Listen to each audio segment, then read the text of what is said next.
So when Brisbane hosted the 2020 AFL Grand Final, the world didn't end.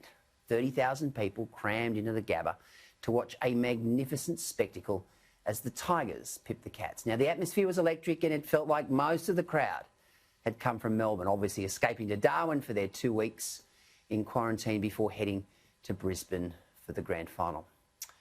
Now, it was COVID-induced because Victoria had completely stuffed up its hotel quarantine protocols and the Andrews government had sent the state into a deadly second wave. But Queensland became the de facto hub for the AFL competition, and the show went on with the game's first ever night grand final, and what an outstanding and brilliant game it was.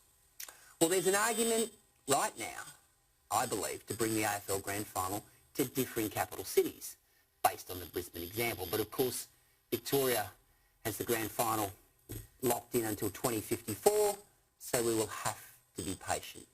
But now the NRL is under pressure to bring the 2021 NRL Grand Final to Brisbane after the New South Wales government appears certain not to meet its stadium commitments, which includes an $800 million upgrade of those stadiums. Now, if the New South Wales government reneges on the deal, Brisbane becomes a live option for the 2021 Grand Final at Suncorp Stadium.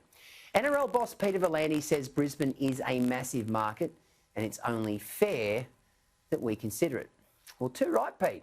Brisbane is a massive market. In fact, Brisbane is the NRL's biggest market on a per capita basis. Now, the Broncos, despite their woes, have the highest number of members of any club, and ask any player and they will tell you nothing matches the stadium atmosphere like Suncorp Stadium.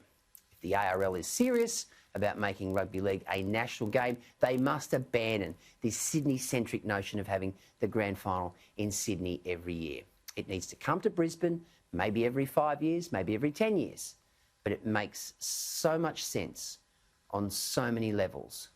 The world will not end, trust me.